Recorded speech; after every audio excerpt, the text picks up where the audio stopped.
ऐसा ऐसा किया हो एक ऐसा चलने लगा था अभी मारो मत सो जाएगा वो। ऐसे ही पकड़ मुंह को पकड़ रहे हाँ सिर्फ और मुंह को पकड़ा मुंह को पकड़ मुंह को पकड़ घुमा के हम पकड़ रहा हो मुंह को पकड़ अरे निकाल निकाल मुंह कैसा फट रहा देखो रुक रुक रुक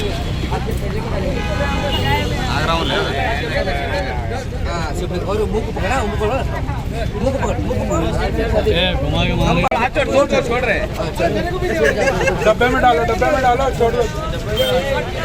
बाइक खड़ी करके कुछ सामान लेने आए थे तो उसके बाद उन्होंने देखा कि हुड जो सांप का हुड है ये बेबी कोबरा था तो उसका हुड बाहर निकला था।